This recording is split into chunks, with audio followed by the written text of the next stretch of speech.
This version was first shown globally some months ago to coincide with the New York UN Climate Change Conference. Now I offer an update at the end of this version to coincide with the climate conference in Lima, Peru from December the 1st to the 12th, 2014. Further updates will be distributed widely through 2015, at the end of which is the UN Climate Crunch in Paris. Dubai, please note. This is not what you would normally call a natural history film, though it could turn out to be an extreme form of the nature of humans and their impact on their habitat. In fact, that impact reaches right around the planet and so far supports this place of amazing contrasts and extremes.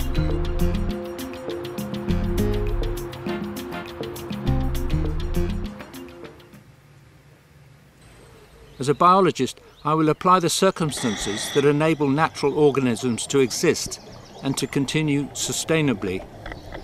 In the case of Dubai, it may not. Famous for a rather different kind of wildlife, today its future may be in doubt, and only time will tell.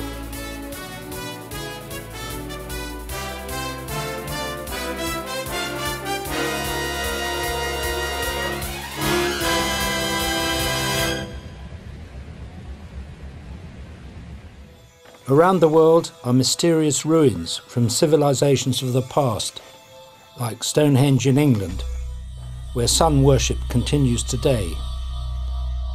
Machu Picchu in Peru, another lost city. Easter Island in the Pacific, where they probably exhausted their natural resources.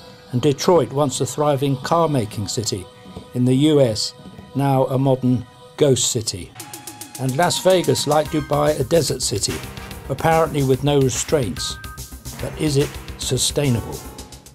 It all started in a creek, from primitive pearl fishing, gathering oysters from the sea floor. But then the Japanese produced cultured pearls, the first crash of several to hit Dubai since slaves dived. Now imported slaves build Dubai's amazing progress in the region. Donald Trump, global developer, said, "It's an incredible place. The stuff they're doing is amazing. They're limited purely by their imagination and the laws of physics. It's an area that's growing rapidly and we want to be there." But will he? Some of the biggest projects take the longest time, particularly when you're building islands in the sea, and it turns out dredged sand doesn't always make the best foundations, at least to begin with. Watch those places.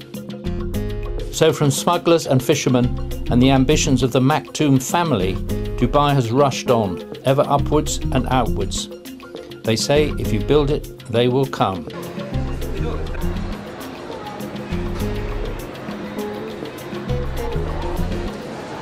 For now, the Chinese certainly will. Their middle class are serious shoppers, and many malls in Dubai are a consumer's paradise, where all sorts of international brands are represented. Most of it is imported, so airports and seaports become enormous. That means there's a growing environmental cost to your favourite handbag, car or designer dress. It seems money is no object here. To be this cold, to buy this food from across the world despite man-made global warming and excessive CO2 pollution. The Pope, no less, has referred to the idol called money and the throwaway culture. That's the consumer and the consumed. Famously, the banks crashed. People panicked. They fled, emptying the city.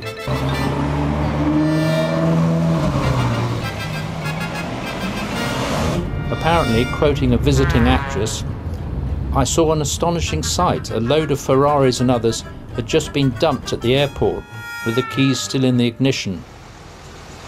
I was told that things were so bad there financially that people leaving the country just dumped their cars at the airport for the finance companies to collect." Bye-bye, Dubai. In nearby Oman, a more traditional form of consumerism, out goes all sorts of stuff in an extraordinary smuggling operation for all to see. They're heading for Iran to beat sanctions, racing across the politically sensitive Straits of Hormuz. Cruise ships pass this way too, and weapons of war patrol this vital sea corridor. It's an unstable part of the world where trade and tourism are always going to be risky. Bus shelters are air-conditioned. In summer it can be the hottest region in the world, where the so-called building slaves die in the heat. With global warming, it would not be possible to go on the beach. Shopping in a huge air-conditioned mall could be the answer. Despite now having the new world's busiest airport, Emirates have recently cancelled a $16 billion order for 70 Airbus planes. A sign of the times, perhaps.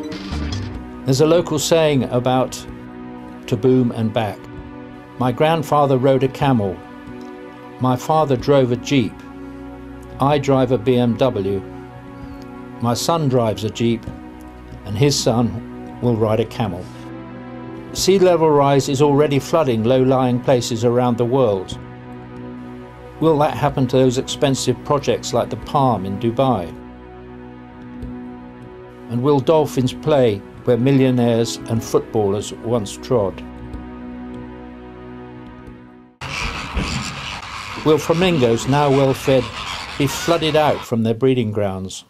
With the world's tallest building so far behind one of the world's tallest birds, be a symbol of huge success or of classic overconsumption and permanent smog?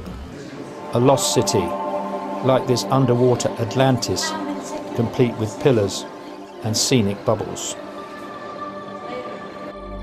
By searching from a satellite, scientists found not a lost city under the sea, like Atlantis, but under the desert, not far from Dubai.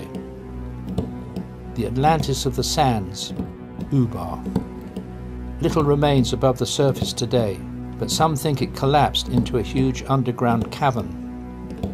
Visitors are intrigued about its history, but this lost city is believed by some to have been a hotbed of wickedness, its people corrupted by its riches. Sounds familiar? Perhaps another Machu Picchu, Stonehenge, Easter Island, where they ran out of resources, where greed won. Will archaeologists later wonder what happened to Dubai? A lost city in the future, perhaps? The famous poet Shelley wrote, I met a traveller from an antique land who said, 2 vast and trunkless legs of stone stand in the desert. Near them, on the sand, half sunk, a shattered visage lies, whose frown and wrinkled lip and sneer of cold command tell that its sculptor well those passions read which yet survive, stamped on those lifeless things, the hand that mocked them and the heart that fed. And on the pedestal these words appear, My name is Ozymandias, King of Kings, look on my works, ye mighty, and despair. Nothing beside remains. Round the decay of that colossal wreck, boundless and bare, the lone and level sands stretch far away.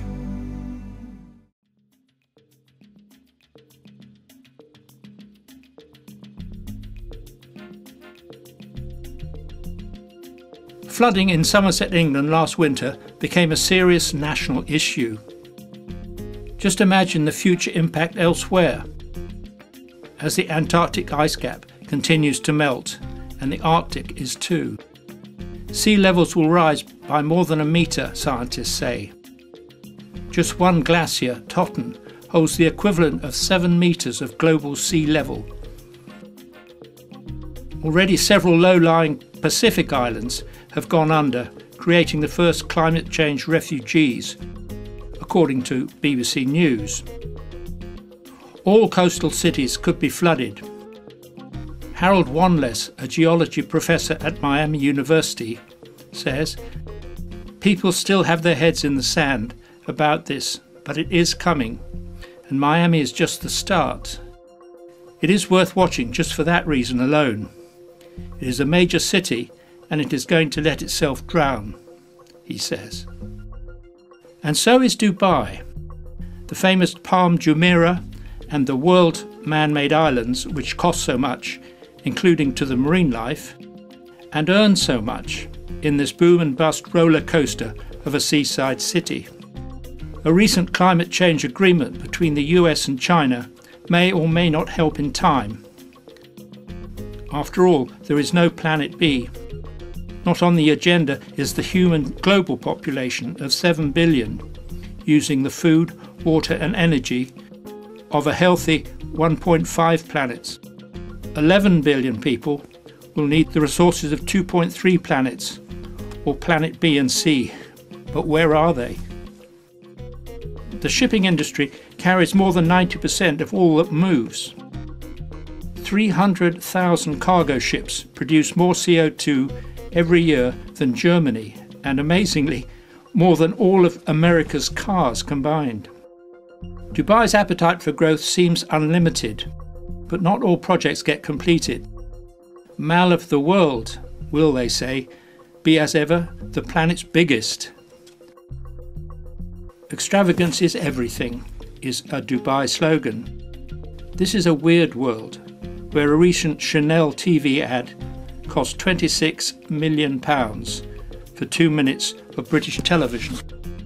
Tourism is at a crossroads in Dubai, now literally as an aviation hub, but also running the risk of overheating due to global warming, up to nearly 50 degrees centigrade, the hottest place on the list of the world's cities at times. Too hot to visit, perhaps. Then there's other kind of aviation, of a less friendly kind. Will tourists want to enter what could so quickly become a war zone? And the enemy could be Ebola, spreading far and wide. Emirates Airlines out of Dubai became the first global carrier to announce it was suspending some flights. And a SARS-like virus called MERS could spread throughout the Middle East. It's a disease that kills about a third of the people it infects and has no cure. And last but by no means least is the influence of oil, the lifeblood of the human planet. Dubai prospered on it, then crashed in 2009. So what's next? Dubai seldom asks.